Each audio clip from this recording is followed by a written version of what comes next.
शांति।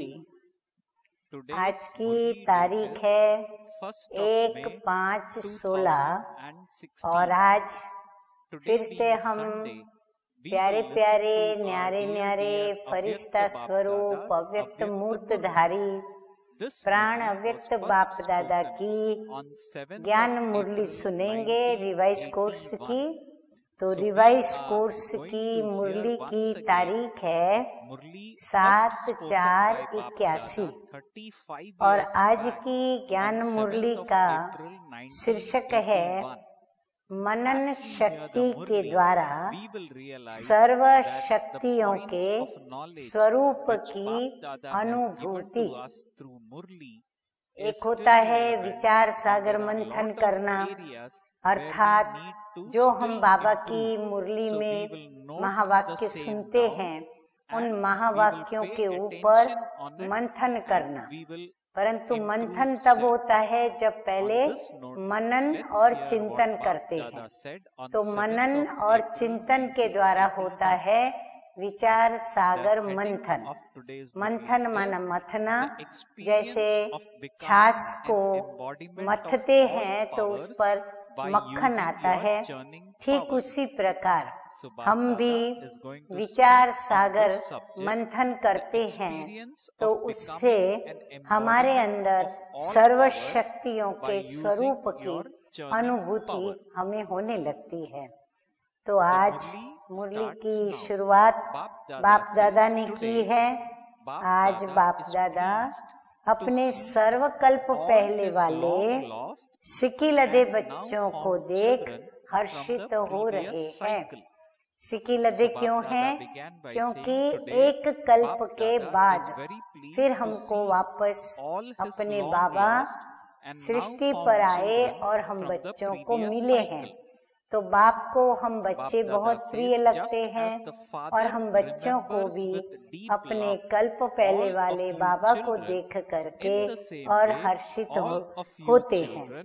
तो बाबा कहते हैं कि जैसे बाप अति स्नेह से बच्चों को याद करते हैं वैसे ही बच्चे भी सदा बाप को याद करने।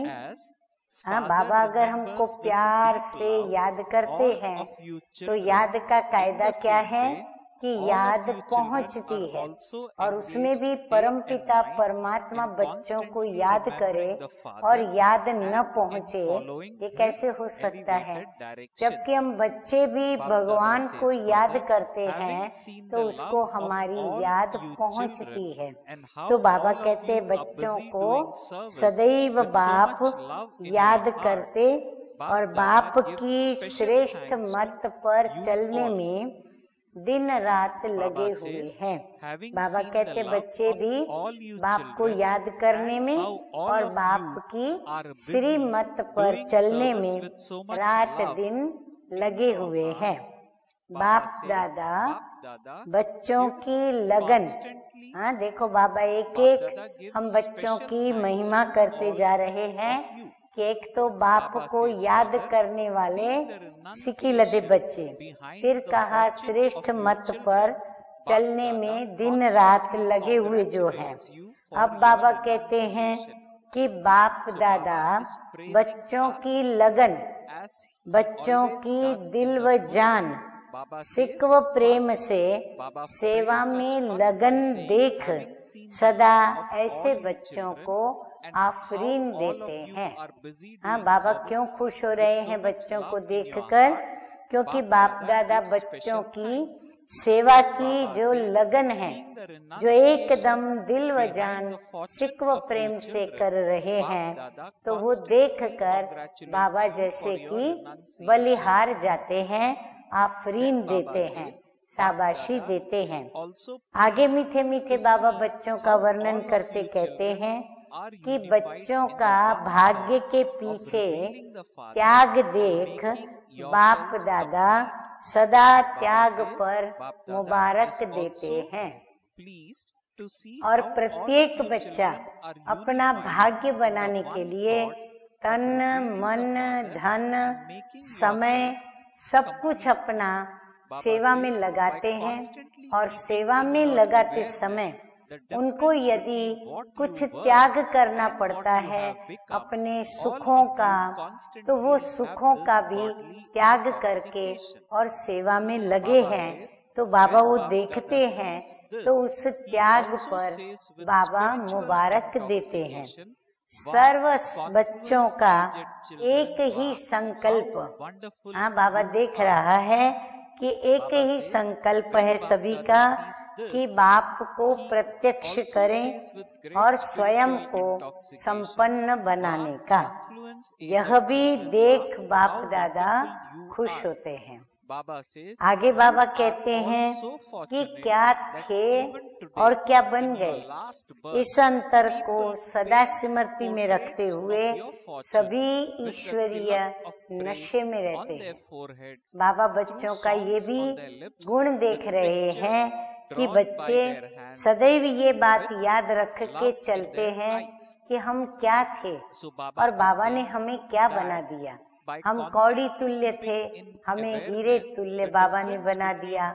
कांटे थे, बाबा ने हमें फूल बना दिया। ऐसी अनेक बातें अंतर की जो बाबा याद कराते हैं और हम बच्चे भी उस अंतर को सदा स्मृति में रखते हुए फिर ईश्वरीय नशे में रहते हैं।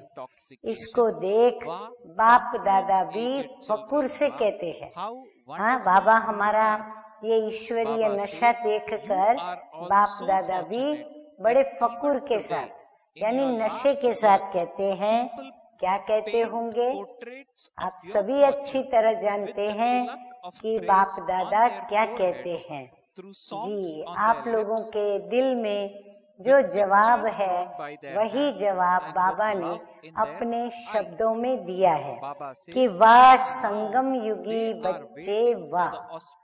हाँ, फिर हम बच्चे सामने क्या कहते हैं कि वाह मेरे बाबा वाह, वाह बाबा वाह।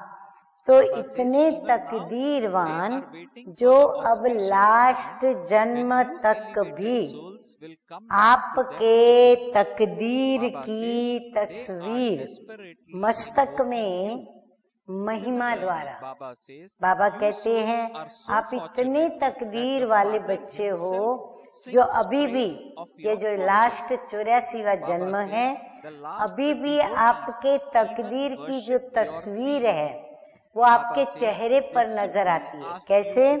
तो बाबा कहते हैं मस्तक में महिमा द्वारा दिखाई पड़ती है, मुख में गीतों द्वारा। हाँ, ये कौन करता है सब महिमा? जो हमारे भक्त हैं वो भक्त महिमा करते हैं, मुख में गीता द्वारा और हाथों से चित्र द्वारा चित्र बनाते हैं।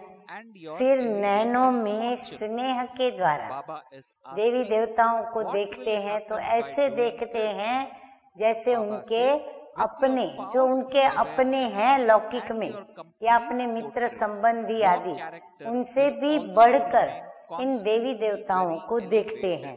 तो नैनों में स्नेह द्वारा तकदीर की तस्वीर खींचते रहते हैं। अब तक भी आप श्रेष्ठ आत्माओं के शुभ घड़ी को याद कर रहे हैं कि वो फिर से कब आएंगे, और आपके आने की जो शुभ घड़ी है उसका उनको इंतजार है कि हमारे ये देवी देवताएं फिर से कब हमें दर्शन देंगे। आवाहन की धूम मचाए हुए हैं, खूब पुकार रहे हैं और बुला रहे हैं। ऐसे तुम तकदीरवान हो जो स्वयं बाप भी आपकी तकदीर के गुण गाते। हाँ, बाबा कहते भगवान बच्चों के तकदीर के गुण गाए, ये तो कितना बड़ा ऊंचा भाग्य है। आगे बाबा कहते हैं अंतिम भक्त तो आपके चरणों को भी पूजते रहते हैं। कलयुग के अंत में जो भक्त हैं वो आपको तो पूजते हैं, लेकिन आपके चरणों की भी वो पूजा करते हैं, वो चरणों के भी भक्त हैं। सिर्फ आपसे क्या मांगते हैं बाबा कहते हैं ऐसे जो भक्त हैं लगन वाले, वो आपसे क्या मांगते हैं? धन, सोना, चांदी, कपड़ा, संपत्ति, ये कुछ नहीं मांगते, लेकिन वो मांगते हैं कि अपने चरणों में ले लो। कहते हमको आपके चरणों में ले लो, हमको आप अपना दास बना दो, दासी बना दो। इतनी आप महान आत्माएं हो। बाबा कहते अपनी वैल्यू समझ में आती है? हाँ, बाबा कहते देखो आप कितनी महान आत्माएं हो, इसलिए बाप दादा भी देख हर्षित होते हैं। सदा अपना ऐसा श्रेष्ठ स्वरूप, श्रेष्ठ तकदीर की तस्वीर को स्मृति में रखो। हाँ, बाबा कहते यही आपका धारणा का स्वरूप, जिसके कारण आप पूज्य देवी देवता कहलाते हो। तो आपका ये दैवी स्वरूप और आपकी श्रेष्ठ तकदीर की तस्वीर बाबा कहते हैं सदा मन में, बुद्धि में याद रखो। इससे क्या होगा? समर्थ स्मृति द्वारा, संपन्न चित्र द्वारा चरित्र भी सदा श्रेष्ठ ही होंगे। बाबा कहते हैं स्मृति अगर पावरफुल है और चित्र भी आपका संपन्न है, माना पूर्ण आप गुणवान बने हो, सर्व शक्तियां धारण की हैं, तो ऐसा आपका चित्र और चरित्र सदा ही श्रेष्ठ वो देखेंगे। कहा जाता है जैसा चित्र वैसा चरित्र। हाँ, देवताओं को देखते हैं तो देवताओं का चित्र देखकर उनके चरित्र का ख्याल आता है। किसी असुर राजा का चित्र देखेंगे तो उनकी प्रवृत्ति क्या होगी, उनकी चलन क्या होगी, उनके चरित्र क्या होंगे, वो समझ में आता है। और जैसी स्मृति वैसी स्थिति। और बाबा कहते हैं स्मृति के आधार पर वो अपनी चलन चलते हैं, यानी स्थिति उनकी वैसी ही होती है। तो सदा समर्थ स्मृति रखो तो स्थिति स्वतः ही समर्थ हो जाएगी। इसीलिए बाबा कहते पहले अंदर में अपनी स्थिति कैसी बनाओ, समर्थ बनाओ। स्वयं को समर्थ बनाएंगे तो स्थिति भी समर्थवान दिखेगी। सदा अपना संपूर्ण चित्र सामने रखो। हाँ, संपूर्ण चित्र क्या है? हम देवी देवता हैं, लक्ष्मी नारायण के समान हैं, तो वो सामने रखो जिसमें सर्व गुण और सर्व शक्तियां सब समाई हुई है। ऐसा चित्र रखने से ही स्वतः ही चरित्र श्रेष्ठ होगा। हाँ, जैसा चित्र वैसा चरित्र। तो बाबा कहते सदा अपना दैवी चित्र, देवता स्वरूप का स्मृति में रखो तो चरित्र भी उसके आधार पर कैसा होगा, श्रेष्ठ होगा। फिर मेहनत करने की जरूरत नहीं होगी। जिसका चित्र श्रेष्ठ हो, चरित्र श्रेष्ठ हो, उसको मेहनत क्यों करनी पड़े? मेहनत तब करनी पड़ती है, ध्यान से सुने सभी, बहुत आवश्यक राज की बात बाबा बता रहे हैं।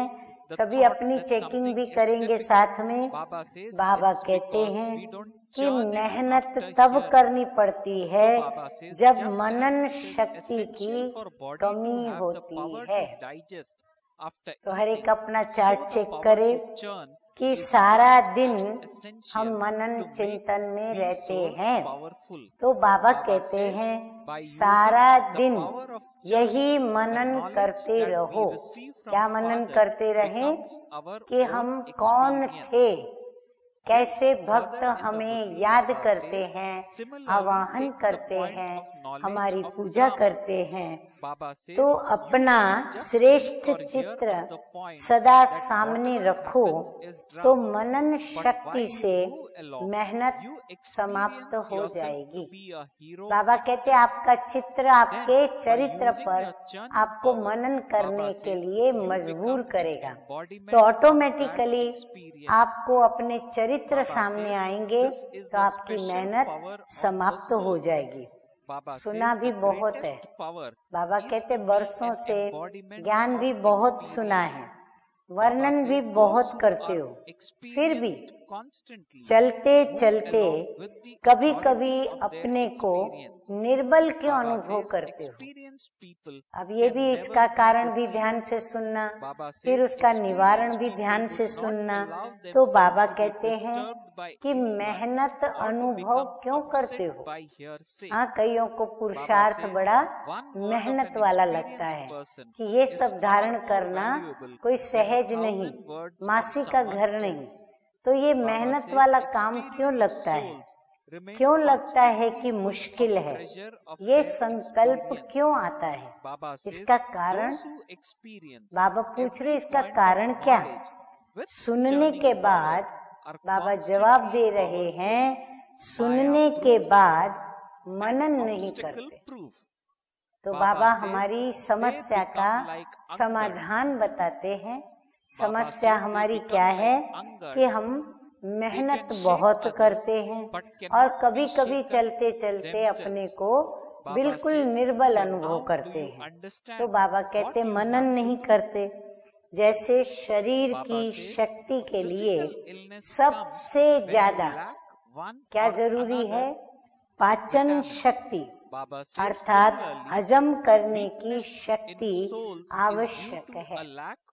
जब हम हजम बराबर करेंगे जो भोजन हमने स्वीकार किया, तो वो हजम किया हुआ भोजन जो है वो हमारे शरीर के अंदर जहाँ जहाँ उसकी आवश्यकताएं हैं वहाँ वहाँ वो रस उस हिसाब से पहुँच जाता है।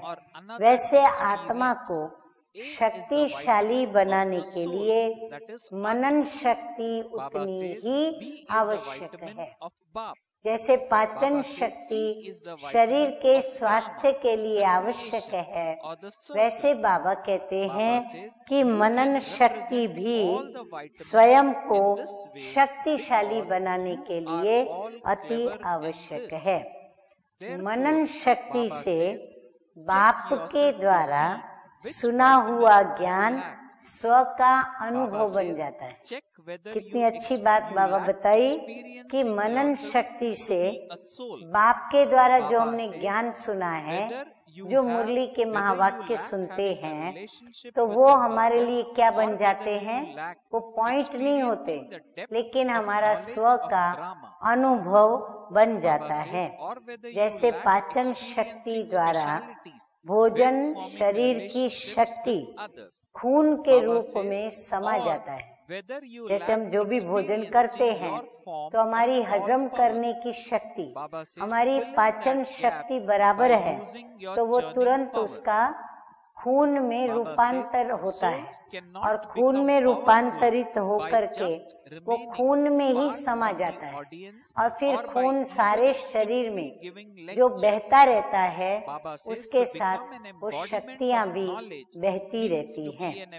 भोजन की शक्ति अपने शरीर की शक्ति बन जाती है। इसीलिए कहते हैं न, भोजन सदैव ताजा खाना चाहिए, योग्य आहार करना चाहिए और बहुत शांत चित्त से सकारात्मक संकल्पों के साथ आहार को खाना चाहिए। तो जैसे भोजन की शक्ति अपने शरीर की शक्ति बन जाती है, वो अलग नहीं रहता, ऐसे ज्ञान की हर पॉइंट मनन शक्ति के द्वारा स्व की शक्ति बन जाती है। जैसे आत्मा की पहली पॉइंट सुनने के बाद मनन शक्ति के द्वारा स्मृति स्वरूप बन जाने के कारण स्मृति समर्थ बना देती है। जैसे हम लोगों ने पहले लेसन जो सुना कि भाई मैं आत्मा हूँ और परमपिता परमात्मा की संतान हूँ, मेरा स्वधर्म शांति है, तो ये सुन कर के हम बच्चों ने क्या किया, फिर उसको मन के अंदर रिपीट किया, मन के अंदर उसको महसूस करने की कोशिश की।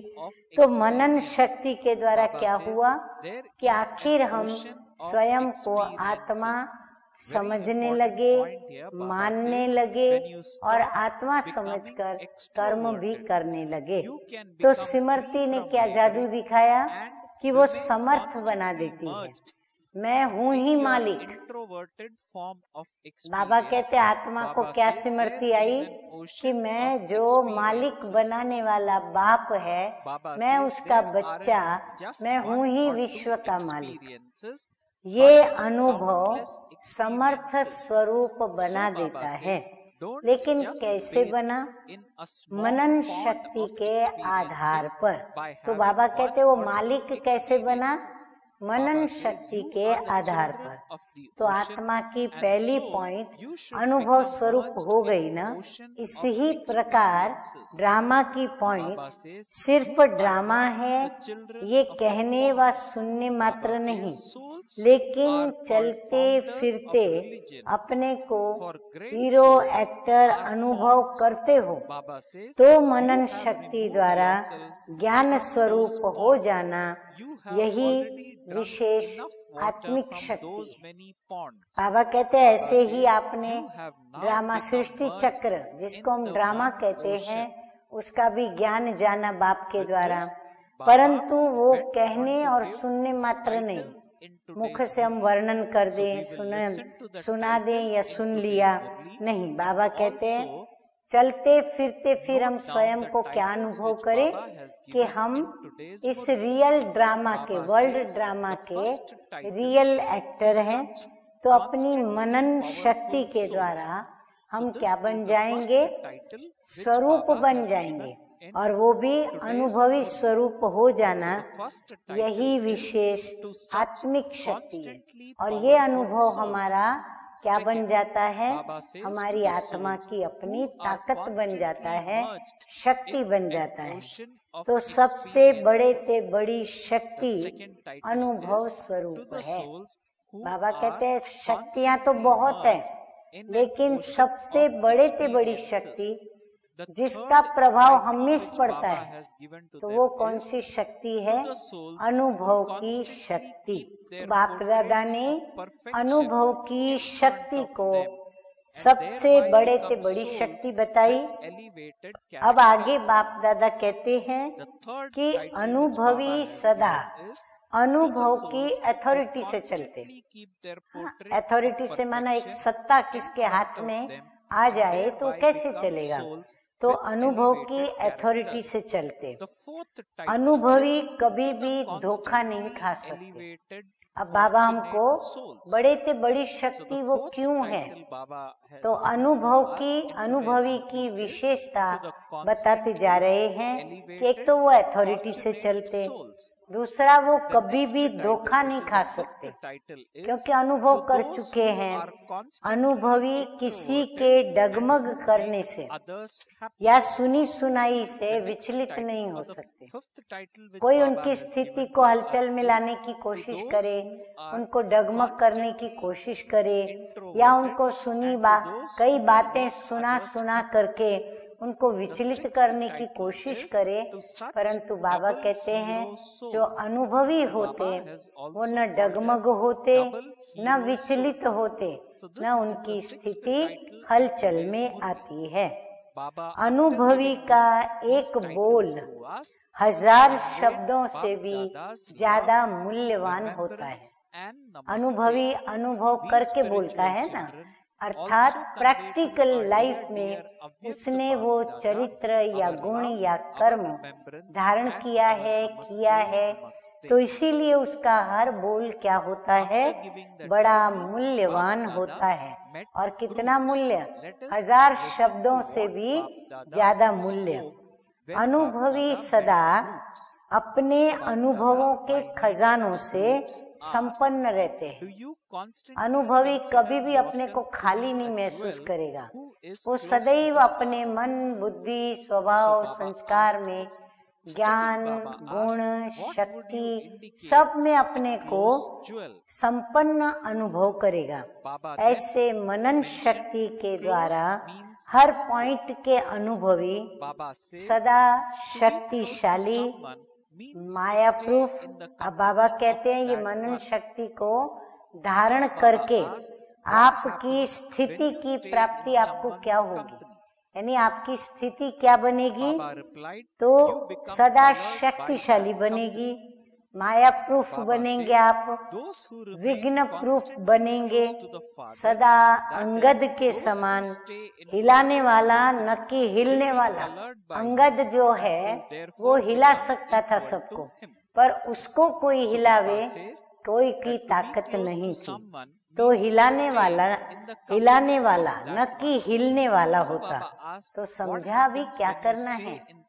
तो बाबा कहते हैं इसीलिए अनुभवी बनना है, जिससे हमारी स्थिति इतनी पावरफुल बने। आगे प्यारे प्यारे बाबा कहते हैं, जैसे शरीर की सर्व बीमारियों का कारण कोई न कोई विटामिन की कमी होती है। हाँ, डॉक्टर के पास जाके कोई दिखाएंगे हम, तो डॉक्टर क्या कहेगा, फलाना विटामिन कम है, फलाना विटामिन कम है, फलाना विटामिन कम है। तो आत्मा की कमजोरी का कारण भी कौन सा विटामिन कम है, मनन शक्ति। तो कमजोरी का कारण भी मनन शक्ति द्वारा हर पॉइंट के अनुभव की विटामिन की कमी। बाबा कहते, बाबा ने जो भी महावाक्य उच्चारण किए, जिसको आप पॉइंट के रूप में नोट करते हो, तो हर पॉइंट का जो अनुभव अपने जीवन में स्वयं को आना चाहिए, होना चाहिए या किया हो, तो वो किया नहीं है, वो हुआ नहीं है। इसीलिए क्या होता है कि अनुभव की विटामिन की कमी है। जैसे उसमें भी वैरायटी विटामिन होते हैं, ए बी सी विटामिन ऐसे होता है ना, तो यहाँ भी किसी न किसी अनुभव के विटामिन की कमी है। बाबा कहते बच्चे भी कहाँ न कहाँ फेल होते हैं, निर्बल हो जाते हैं। क्यों निर्बल हो जाते? क्योंकि किसी न किसी विटामिन की, यानी किसी न किसी अनुभव की उनको कमी है। कुछ भी समझा लो या समझ लो, ये आत्मा की विटामिन है। अब देखो बाबा बड़ी रमणीकता से हमें बता रहे हैं कि ए किसका कौन सा विटामिन है, आत्मा। बाबा ने हमें हमारा परिचय दिया कि तुम आत्मा हो, और हम भी इस ईश्वरीय नशे में रहते हैं कि मैं आत्मा विश्व का मालिक हूँ। तो बाबा कहते ए है आत्मा की विटामिन, बी है बाप की विटामिन, माना बाप के नाम की विटामिन, विटामिन बी माना बाप। फिर विटामिन सी माना ड्रामा। अब ड्रामा में तो डी आता है, फिर सी कैसे? तो बाबा कहते हैं ड्रामा को क्रिएट करता है बाबा, तो वो उसकी क्रिएशन है, तो उसके भी आदि मध्य अंत के राज को जानना है, समझना है, मानना है, और फिर हमको उसको याद करके अपनी स्मृति के आधार पर सामर्थ्य लाना है, तीनों कालों को जानना है। तभी हम कर सकते हैं कि जो हो गया सो हो गया। और जो बीती को बिंदु लगाना जानता है, जो उसका अनुभवी बना कि भाई बिंदी लगा देने से कितनी मेरे अंदर ताकत आ गई, मैं दुखी नहीं हुई, मैं सुखी हुई। तो बाबा कहते क्रिएशन व सर्कल को ऐसे कुछ भी बना लो। बाबा कहते आप लोग कुछ भी विटामिन के आगे कोई ना कोई ज्ञान की बात बताओ, इसमें तो होशियार हो।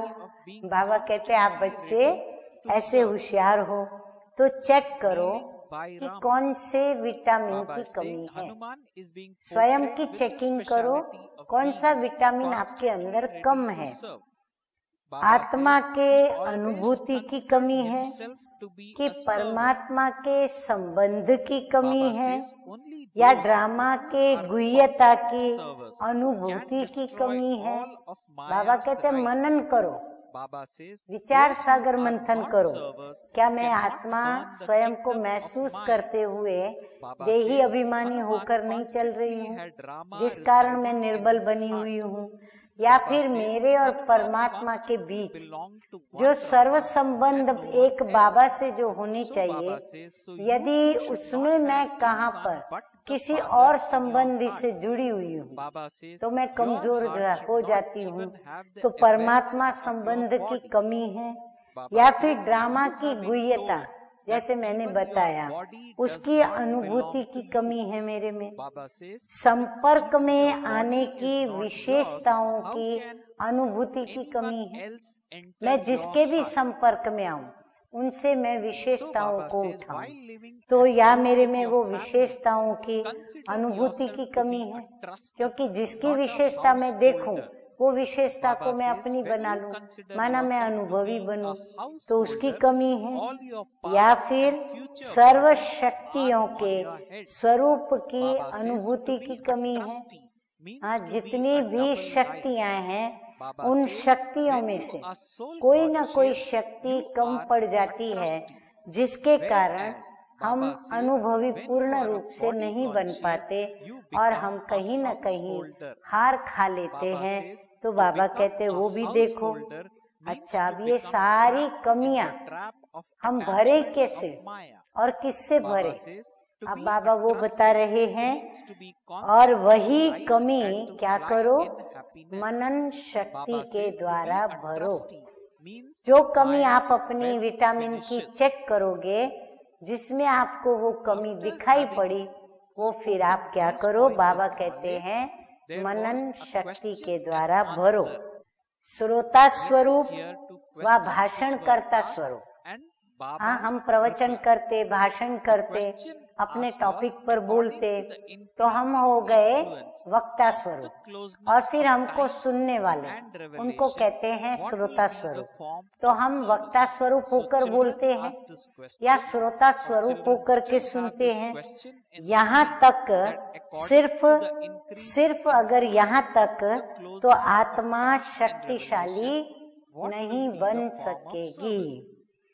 ज्ञान स्वरूप अर्थात अनुभव स्वरूप, जो हमने वक्तव्य किया, जो हमने सुना, उसको हम धारण करके स्वरूप बने, तभी हम कहलाएंगे अनुभव स्वरूप। तो अनुभवों को बढ़ाओ, और उसका आधार है मनन शक्ति।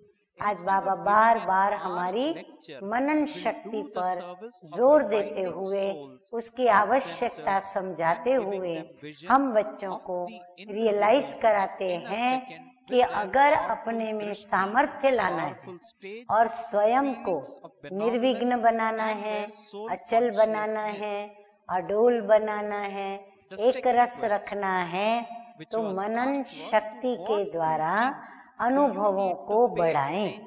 मनन वाले ही स्वतः ही मगन रहते हैं। बाबा कहते हैं जो मनन वाले होते हैं ना, वो स्वतः ही मीठे मीठे शिव बाबा की याद में मगन रहते हैं। मगन अवस्था में योग लगाना नहीं पड़ता, लेकिन निरंतर लगा हुआ ही अनुभव करता। जो मग्न अवस्था में रहता है ना, वो खास योग करने बैठेगा नहीं, खास बाबा को याद करने नहीं बैठेगा, लेकिन उसका जैसे निरंतर अंदर में याद जैसे बनी ही रहती है, जैसे वो योग निरंतर उसका लगा हुआ है, ऐसा वो स्वयं का अनुभव करता। उसको मेहनत नहीं करनी पड़ेगी। मगन अर्थात मोहब्बत के सागर में समाया हुआ। मगन की परिभाषा बाबा बता रहे हैं कि मगन अवस्था किसको कही जाती है? जो प्रभु के मोहब्बत के सागर में, स्वयं प्रेम के सागर में, प्रभु के यादों में समाया हुआ हो। ऐसे समाया हुआ जो कोई भी उनको अलग नहीं कर सकता। बाबा कहते वो ऐसा प्रेम में डूबा हुआ रहेगा, समाया हुआ रहेगा, जो कोई भी उसको बाबा से या बाप से जुदा नहीं कर सकता। तो मेहनत से भी छूटे। जब बाप से अलग ही नहीं हुए तो मेहनत किस बात की करें?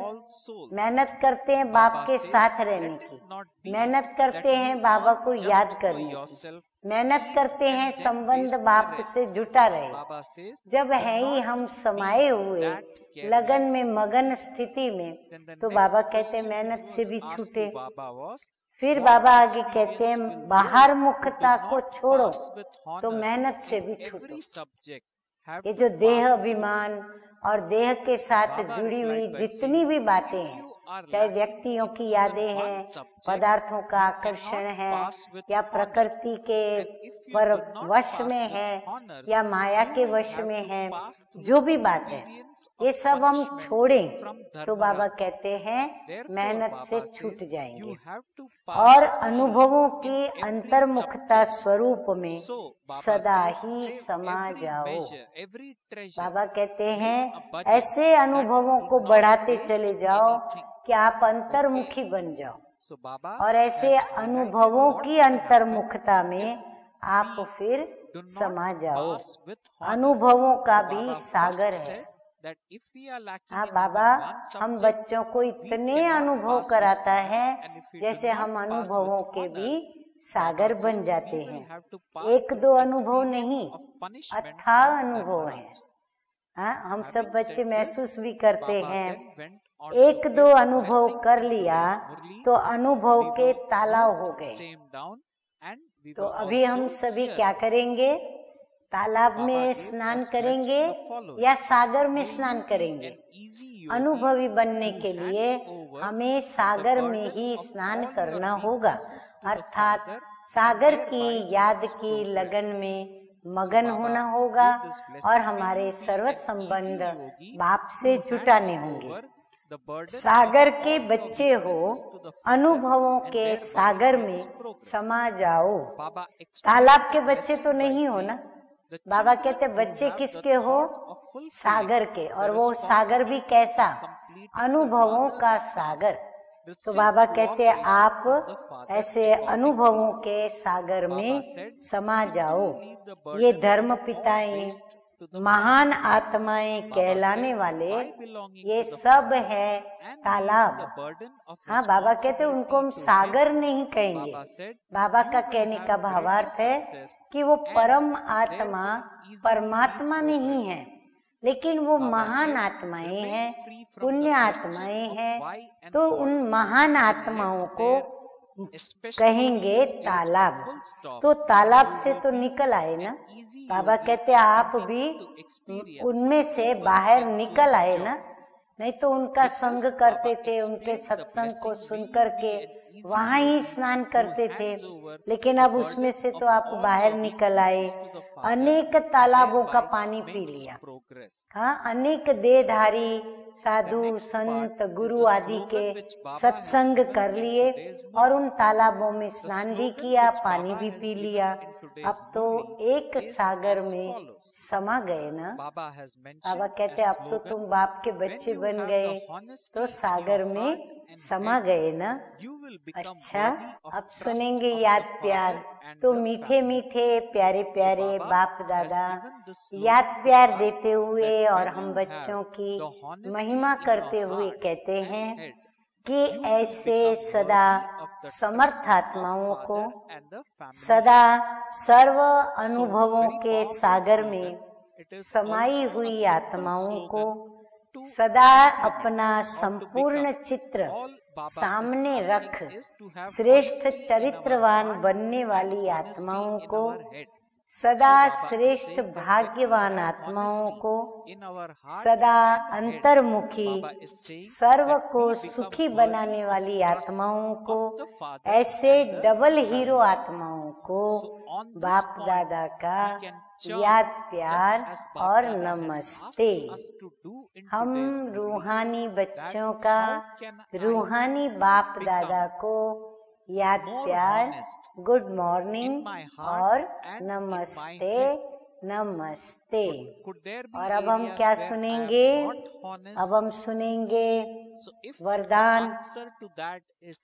तो आज का सतगुरु बाबा का वरदान है, सर्व जिम्मेवारियों का बोझ बाप को देकर सदा अपनी उन्नति करने वाले सहज योगी भव। बाबा सदैव कहते हैं, अपने सारे बोझ किसको दे दो? मुझे दे दो। आपकी सारी चिंताएं मुझे दे दो। तो हम अपना बोझ, अपनी चिंताएं सब बाबा को दे दें और अपनी उन्नति करके और सहज योगी बने।